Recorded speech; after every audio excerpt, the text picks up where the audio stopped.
지난 주간에 제가 제 친한 지인 가운데 50대 초반에 김 목사님이라고 평생을 노숙자를 위해서 선교를 감당하셨던 분이세요. 저한테도 많이 좀 지원해 달라고 얘기를 하셨고, 근데 한 몇 달 전에 암으로 고생하시다가 지난 주간에 하나님 곁으로 가셨습니다. 그래서 사실 우리 교인들 이런 장례나 그런 절차 때는 제가 감정을 많이 억누르는데 어, 저랑 너무 친한 형이었고 또 그런 분이라 감정을 좀 억누르지 못해 많이 울었던 기억들이 납니다. 그래서 제가 거기 가서 눈물을 참 많이 흘렸어요. 우리 노숙자분들을 위해서 평생 섬기셨기 때문에 노숙자분들이 다 오셔서 장례 절차 그 상조 회사처럼 다 하는 모습을 보면서 참 많은 눈물을 흘리고 혼자 남겨진 우리 사모님과 따님 보면서 참 많은 눈물을 흘렸던 기억이 납니다. 근데 똑같은 날 또 제가 아는 30대 우리 성도님인데 우리 교회 분은 아니세요. 참 제가 기도해주고 우리 가정에서 많이 섬겼던 우리 자매님인데 과로하셔서 이제 병이 걸리셔서 또 남편과 어린 아이들을 두고 하나님 나라로 가는 것을 보면서 참 많은 눈물을 흘렸던 지난 주간이었던 것 같습니다. 그래서 제가 사실은 뭐 이번 주가 주제가 달랐지만 다른 감사를 좀 하려고 했었는데 우리의 인생을 살아가면서 이 예수님 때문에 눈물이 흘릴 수밖에 없는 상황 가운데서도 정말 하는 진짜 감사가 뭔가 생각을 많이 하게 되었습니다. 하나님은 이 성도들이 흘리는 눈물을 절대 가볍게 여기시지 않습니다. 시편 56편 8절에 보면 이렇게 나와 있습니다. 나의 유리함을 주께서 계수하셨사오니 나의 눈물을 주의 병에 담으소서. 이것이 주의 책에 기록되지 아니하였나이다. 다윗이 사울을 피해 광야를 유리할 때 그거 하나하나 주님 세셨잖아요. 제 눈물 흘린 거 하나하나 병에 다 담으셨잖아요. 주님께서 생명책에 나의 모든 것을 기록하지 않으셨습니까? 하면서 주님 앞에 눈물로 호소하는 다윗의 고백을 보면서 하나님께서 실로 다윗의 눈물을 기억하셨다면 우리의 눈물도 기억하고 계실 것이다. 또한 시편 42편 3절에 보면 사람들이 종일 내게 하는 말이 내 하나님이 어디 있느냐 하오니 내 눈물이 주야로 내 음식이 되었도다. 그러니까 내가 당한 일도 너무 힘들고 어렵지만 사람들이 지나가면서 모욕하고 조롱하면서 내 하나님이 계셨는데 왜 이런 일이 일어나냐라고 내 하나님이 어디 있냐라고 얘기할 때 내 눈물이 주야로 내 음식이 되었다라는 표현을 할 정도로 슬픔 당한 다윗의 모습을 보면서 이렇게 고백할 때 하나님께서 다윗의 기도와 찬양을 받으시고 놀랍게 역사해 주신 걸 보면서 과연 하나님은 성도들의 눈물을 귀하게 여기실 뿐만 아니라 그 눈물 속에 들어있는 그럼에도 불구하고의 감사와 찬양과 믿음을 보시는구나 라는 생각을 하게 되었습니다. 저를 한번 따라해 보세요. 이 땅에 주님이 가장 귀하게 여기시는 감사는 그리 아니하실지라도 감사하는 심령이다. 오늘은 여러분들이 잘 알고 있는 이 느부갓네살 왕과 다니엘의 세 친구 사드락, 메삭, 아베느고의 이야기를 통해서 그리 아니하실지라도의 감사를 통해서 11월 감사의 달을 좀 마무리하려고 합니다. 먼저 13절 말씀을 한번 보겠습니다.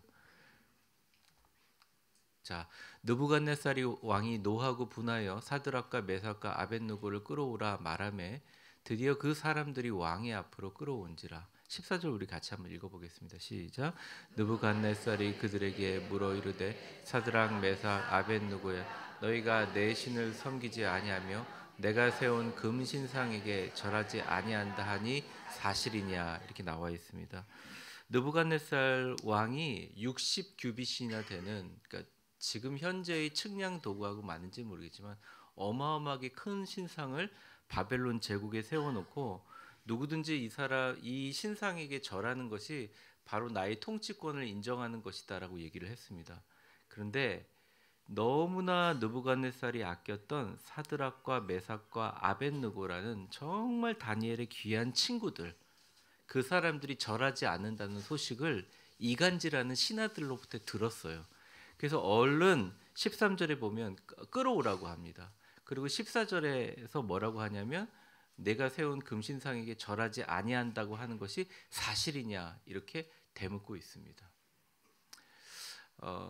사랑하는 성도 여러분, 우리가 예수님을 믿는 이유로 이 땅에 살면서 큰 핍박은 아닐지라도 불편한 경우가 많이 있습니다. 우리 대학생들이 저한테 얘기해 주는 것 중에 하나가 목사님 제가 다른 건 다 괜찮은데 MT나 그런 데 갔을 때 끝 마무리를 술자리로 하는데 제가 어떻게 해야 될지 모르겠습니다. 또 직장에 입사한 얼마 안 되는 우리 사회 초년병 우리 대학을 졸업한 청년들이 저한테 와서 목사님 직장 생활은 너무 행복하고 또 신우회도 잘 다니고 있는데 신우회에 속한 분들이 술자리에서 술을 권할 때 어떻게 할 줄을 모르겠고 회식 때 뭘 어떻게 해야 될지 모르겠습니다. 이게 단순히 술의 문제가 아니라 문화적인 압박을 느낍니다. 그렇게 얘기하는 경우가 많습니다.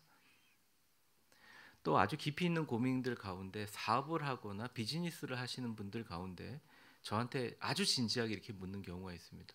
목사님 돈은 좀 버는 것 같은데 이게 불의한 일이라는 걸 분명히 알면서도 이걸 해야 되나요? 그 사람이 내가 집사고 권사고 장로인 것을 알고 있는데도 내가 이것을 해야 되나요? 하는 경우가 있습니다. 그런 것 같습니다. 세상은 우리가 그리스도인을 드러내지 않고 세상의 환경에 같이 어울릴 때는 그다지 핍박이나 압박이 없지만 우리의 존재의 그리스도인의 중심을 지키고 내가 그리스도인이기 때문에 나는 이뤄야 한다라고 예수 이름 붙들고 나아가게 되면 어려움과 핍박이 들어오게 되어 있습니다. 작년까지만 해도 세계에서 가장 많은 숫자의 사람들이 전도되는 곳 바로 중국이었습니다. 농담 반 진담 반으로 2달만 있으면 대한민국 전체의 숫자가 기독교인이 되어간다라고 얘기하는 곳이 중국이었는데 지난 2월 초에 중국 신종교 사무조례라는 것을 시진핑 주석이 도입하면서 현재 수천 교회의 교회가 십자가가 강제 철거당하고 기물을 압수당하고 교회를 폐쇄하게 됩니다. 최소의 숫자로 보여진다고 합니다.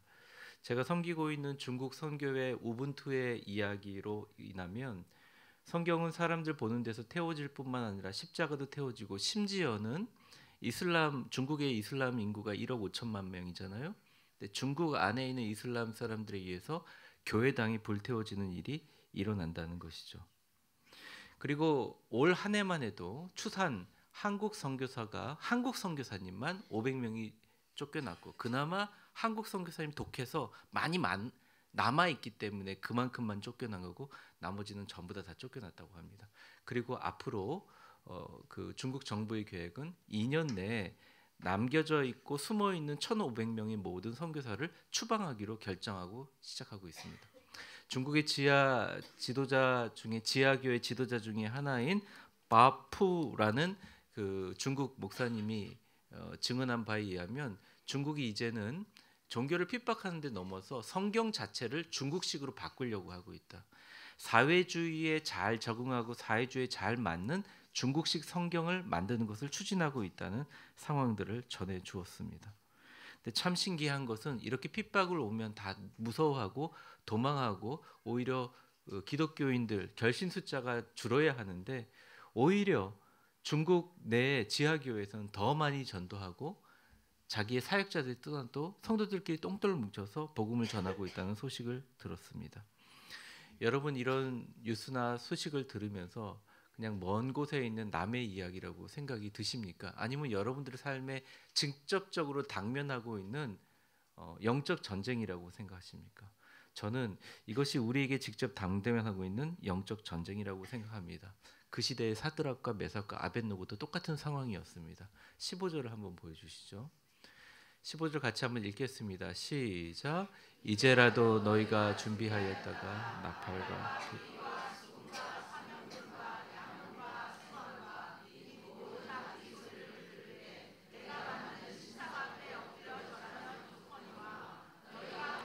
절하지 아니하면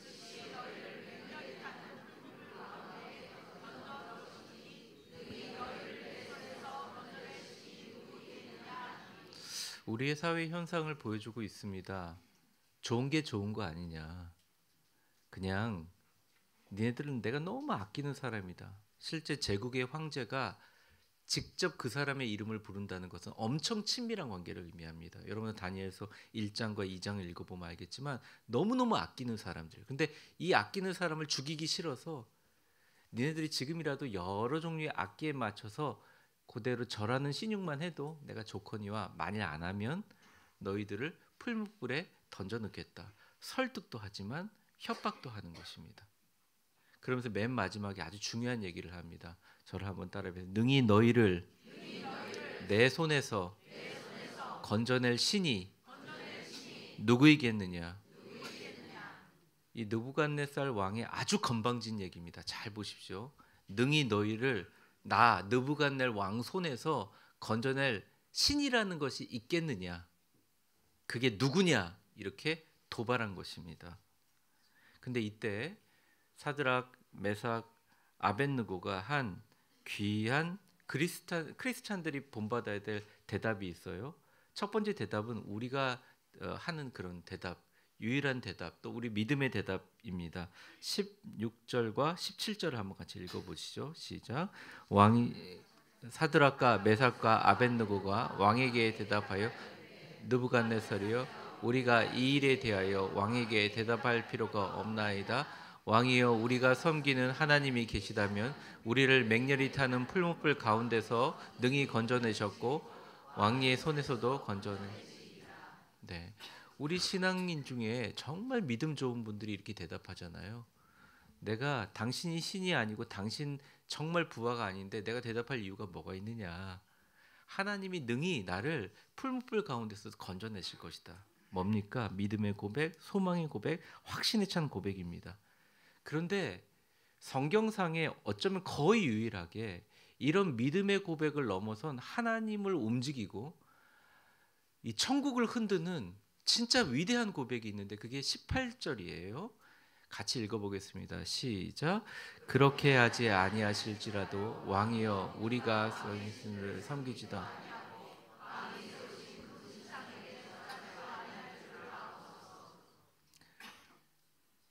하나님이 반드시 건져내실 겁니다.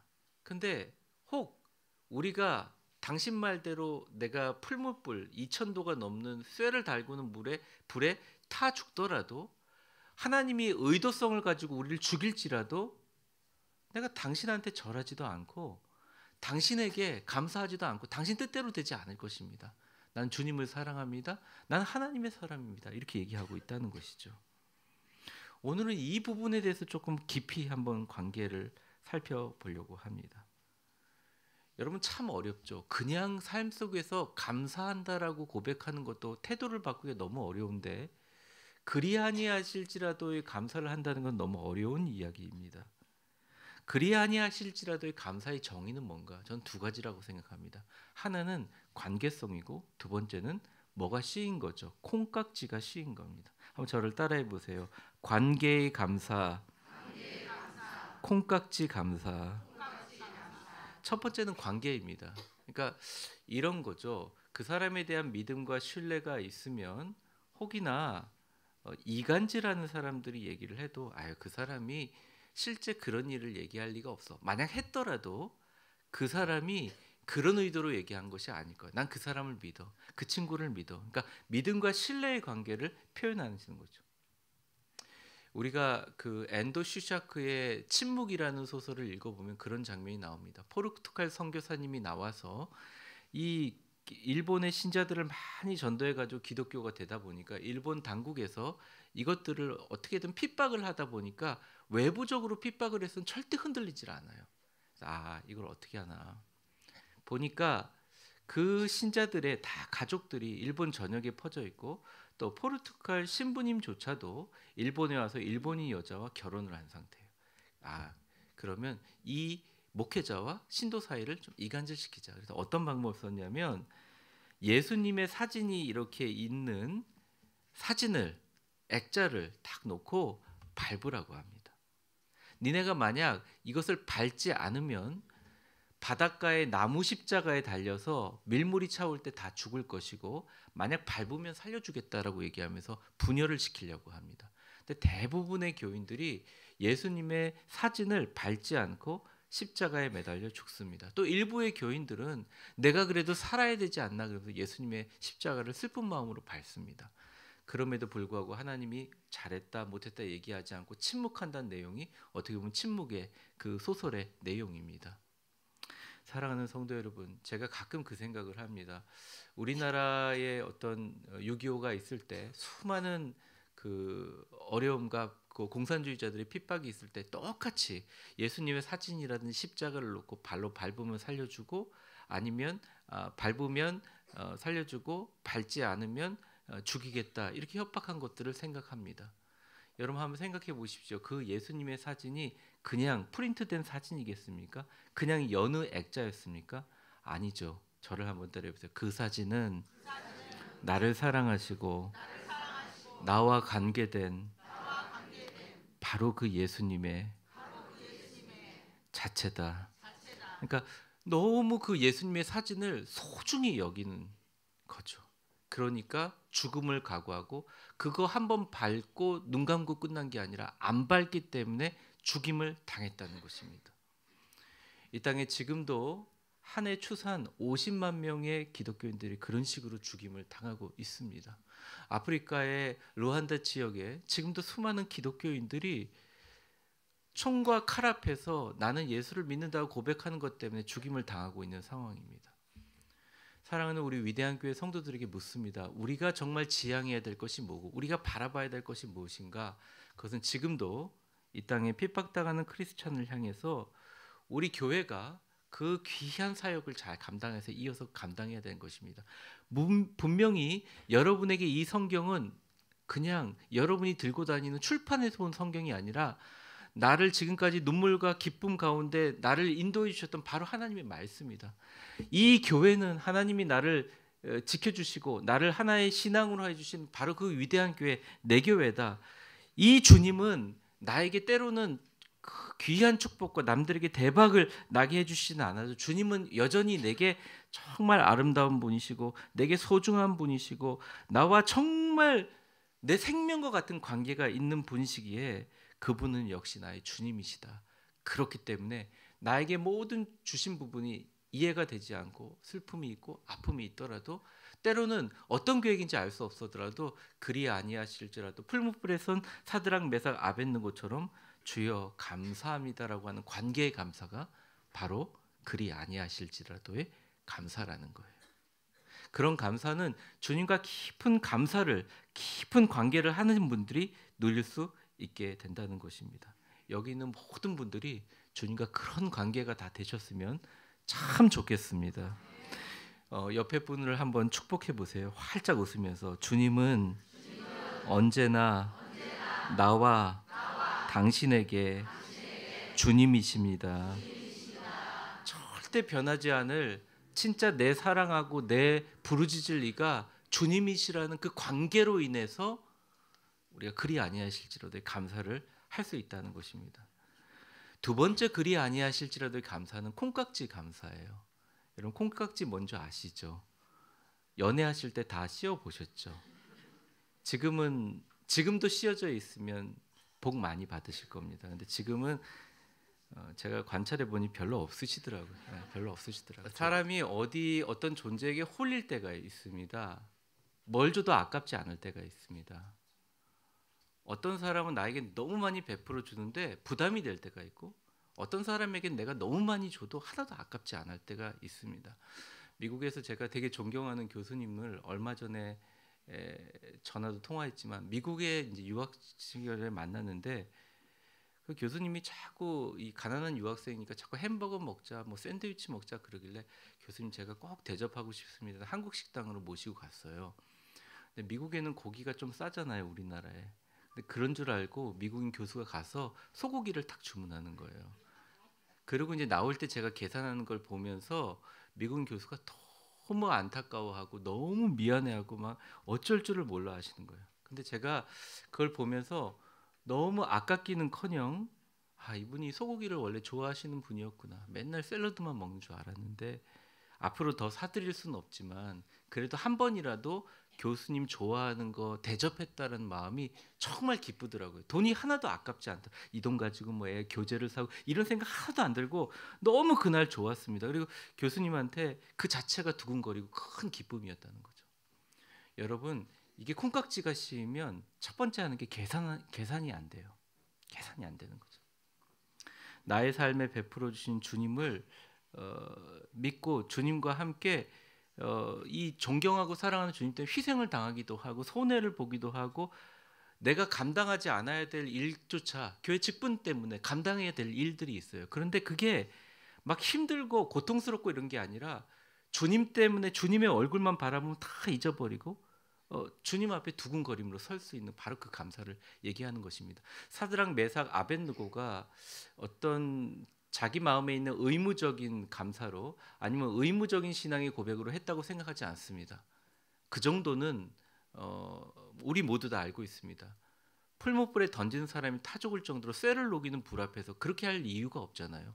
그런데 정말 진짜 주님을 사랑한 것 같아요. 그러니까 교회에 다니기 때문에 예수를 믿는 게 아니라 우리가 예수를 사랑하고 예수님이 좋기에 이 자리에 저와 여러분이 교회에 앉아 있는 것이죠. 나는 예수님이 좋다오, 나는 예수님을 사랑한다오. 우리 찬양 고백이 있죠. 한번 주님 앞에 한번 올려드리겠습니다. 나는 예수님이 참 좋습니다. 나는 예수님을 사랑합니다. 뭐 안 하시는 분도 있는데 오늘 특별히 그리스도 주일이라 그렇습니다. 주님 들으실 거라는 거죠. 그 마음으로 콩깍지가 씌어서 계산 없고 순수하고 뜨거운 마음으로 할 때 교회와 신앙생활과 자신의 모든 것들이 기쁨이 있고 감사가 있고 정말 은혜가 있다는 거죠. 우리의 영에 성령이 사라지고 예수가 사라지게 되면 우리에게 계산하려고 하는 생각이 들어집니다. 근데 잘 생각해 보면요, 하나님처럼 완벽하게 계산하는 분이 어디 있을까요? 하나님처럼 완벽하게 미래를 아는 분이 어디 있을까요? 여러분, 주님께 다 맡기고 주님 앞에 정말 계산하지 말고 주님을 사랑하는 마음으로, 주님을 존경하는 마음으로 약간의 손해가 있어도 오히려 그때 주님께 감사하십시오. 하나님께서 두근거림으로 1000배로 갚아주실 줄 믿습니다. 근거가 있습니다. 왜 갚아주시냐? 주님은 우리가 생각하는 것보다 우리의 심령과 우리의 중심을 잘 감찰하신다는 거죠. 시편 51편 6절 먼저 보여주세요. 시편 51편 6절 같이 한번 읽어보겠습니다. 시작. 보소서 주께서 중심이 건실하심을 원하온 내게 지혜를 은밀히 가르치시라. 잠언 16장 2절 보여주세요. 사람의 행위가 자기 보기에는 모두 깨끗하여도 여호와는 심령을 감찰하신다. 그러니까 여러분의 중심을 보시고 진실을 딱 봤는데 예수님 사랑해요 딱 적혀있고 예수님의 심령을 딱 감찰하시는데 하나님만이 나의 모든 것이에요 라고 딱 보실 때 중심을 아시고 하나님께서 그분들을 통해서 기적으로 일하시는 줄 믿습니다. 실제 북한에서 1972년에 평양과 개성 간 고속도로를 건설하는 중에 일어난 일입니다. 평양과 고속도로를 건설하는 가운데 평남 독천 지역을 지나가다가 굴착기 하나가 땅이 푹 싱크홀이 꺼지면서 들어가는 사고가 있었어요. 거기에 땅바닥 속에 보니까 종교적인 핍박을 피해서 김 목사님과 27명의 그 기독교 신자들이 거기에 이렇게 숨어 있는 것을 발견했습니다.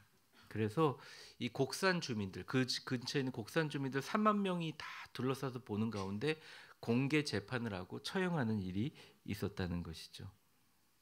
그런데 이게 고속도로를 건설하는 일이 경사스러운 일이라 이 관계자가 오늘만은 경사스러운 일이라 너희가 만약 예수를 부인하면 살려주겠다라고 얘기했는데 김 목사님과 27명의 모든 교인들은 한 명도 흔들리지 않는 거예요. 그래서 다급해진 그 공사 관리자가 그 가운데 있는 4명의 아이들을 불러서 목에다가 밧줄을 메고 그 부모들에게 다시 얘기했습니다. 너희가 신념은 알지만 네 자녀들을 생각해서라도 이러면 안 되지 않냐. 예수를 부인하고 안 믿겠다고 해라. 그러면 용서해주고 없는 걸로 해주겠다. 근데 오히려 그 부모들이 아이들한테 정말 미안하다고 천국에서 다시 만나자 이렇게 고백해 버리는 것입니다. 4명의 아이들이 조용히 숨이 끊어지게 됐죠. 너무 화가 난 봉사 중 그 관계자가 이 도로를 포장하는 증기 롤러를 가지고 시동을 걸고 거기 있는 27명의 교인과 목사님까지 28명을 발가벗겨서 바닥에다 눕힌 다음에 시동을 걸면서 다시 물어봤습니다. 예수님에 대한 믿음을 부인하는 마지막 기회를 너에게 주겠다. 그러니까 거기에서 대답하지 않고 그들이 불렀던 찬송이 내 구주 예수를 더욱 사랑해. 숨질 때 하는 말 이것일세. 내 구주 예수를 더욱 사랑 부르면서 죽어갔다는 일화가 있어요. 저는 이번에 이제 우리나라가 남북이 이렇게 화합하려고 하는 그런 모습들을 보면서 그런 모습도 보였지만 사실 평양 개성 간의 고속도로를 보면서 저곳에 어딘가 1972년 순교를 당했던 28명의 피들이 묻어 있구나. 그 피값 때문에 우리 한국교회를 축복하시고 세계교회에 선교사를 보내게 하셨는데 우리 위대한 교회가 앞으로 평양과 전 세계를 향해서 복음을 전하는 복음의 빛을 우리가 갚아야겠다라는 생각을 갖게 되었습니다. 사랑하는 성도 여러분, 그들에게는 얼마든지 예수님을 부인할 기회가 있었는데 어떻게 인간적으로 보면 굉장히 고지식하고 인간적으로 보면 얼마나 계산 없이 그들이 내 마지막 할 말은 내 구주 예수를 더욱 사랑한다라고 죽어가면서 나를 죽이실지라도 그리 아니하실지라도 하나님께 감사했지 않아요? 사드락 메삭 아벳느고도 다시 성경으로 들어가면 그대로 풀무불에 들어가기를 작정했습니다. 그러고 나서 그 풀무불에 그 3명을 집어 던지는데 너무 뜨거운 불이라 던지는 사람도 다 타 죽게 되고 그 안에 3명이 들어가서 타 죽는 상황에서 이상한 일이 일어납니다. 23절과 25절 한번 여러분 같이 한번 읽어보겠습니다. 시작. 이 3사람 사드락 메삭과 아벳느고는 결박된 채 맹렬히 타는 풀무불 가운데 놀라 급히 일어나서 모사에게 물어 이르되 우리가 결박하여 불 가운데 던진 자는 3사람이 아니었느냐 하니 그들이 왕에게 대답하여 이르되 왕이여 옳소이다 하더라. 왕이 또 말하여 이르되 내가 보니 결박되지 아니한 4사람이 불 가운데 다니는데 상하지도 아니하고 그 넷째의 모양은 신들의 아들과 3명이 불에 머리털 하나 거슬리지 않고 거기서 나왔지만 사실 우리가 간과하고 있는 게 그 안에 한 명이 더 들어가 있는데 사람들이 볼 때 이 형상이 신의 아들 같았다. 이렇게 대부분의 구약 성서학자들은 몇 명을 제외하고 이것이 바로 구약 시대에 처음 긴급하게 나타난 예수 그리스도의 형상이라고 얘기합니다. 여러분 감사가 쉽나요? 쉽지 않습니다. 감사를 하는 습관도 어렵습니다. 근데 여러분 정말 감사할 수 없는 상황에서 풀무불 같은 세상의 고통 가운데 너무나 어려운 가운데 나는 주님과 제가 보통 관계인가요? 난 주님께 사랑의 콩깍지가 씌었어요. 그래도 주님 감사합니다 하고 할 때 누가 오시냐? 예수님이 우리에게 오신다는 거예요. 저는 우리 위대한 교회에 오늘 오신 모든 분들의 삶 가운데 뜨거운 눈물과 아픈 슬픔이 있을지라도 그 가운데서도 그리 아니하실지라도 주님을 감사한다고 주님을 찬양할 때 예수님이 그 풀무불 속에 들어오셔서 우리를 머리털도 하나 상하지 않게 놀랍게 역사하실 줄 믿습니다. 로마서 8장 35절을 우리 한번 의미를 생각해 보면서 같이 읽어볼까요? 같이 읽겠습니다. 시작. 누가 우리를 그리스도의 사랑에서 끊으리요? 환난이나 공고나 박해나 기근이나 적신이나 위험이나. 앞으로 우리 위대한 교회에 귀하고 복된 일이 일어날 것을 믿지만 또 우리 인생에 하나님께서 천천대로를 열어주실 것을 믿지만 때로 우리에게 기근과 협박과 핍박과 어려움이 있을지라도 그리스도가 우리를 사랑한 그 사랑에서 끊을 수 없다는 거예요. 그 다니엘서에 나타난 예수님이 그 중간에 다시 2000년 전에 인간의 몸을 입고 우리 세상에 오셔서 십자가에 달려 죽으시면서 우리를 향한 하나님의 사랑을 확증하셨던 그 그리스도를 기념하는 날이 오늘이다. 이번 주간 지나고 다음 주부터 시작해서 한 달이 지나가지고 우리가 치르게 되는 성탄절과 크리스마스는 세상 사람들이 얘기하는 공휴일이나 홀리데이나 좋은 선물들을 사거나 1년을 마지막하는 축제의 날이라기보다는 주님이 우리를 위해서 보여주신 그 사랑 그대로 우리도 그리 아니하실지라도 당신에게 사랑을 보여주실 때 하나님께서 우리에게 놀라운 역사와 은혜를 베풀어 주실 줄 믿습니다. 11월 마지막 마무리하면서 우리 모든 성도들의 감사가 2018년 나에게 때때로는 내 뜻이 아니었지만 하나님 그리 아니하실지라도 주님께 감사하는 축복의 성도들 다 되시기를 주의 이름으로 축원합니다. 기도하겠습니다.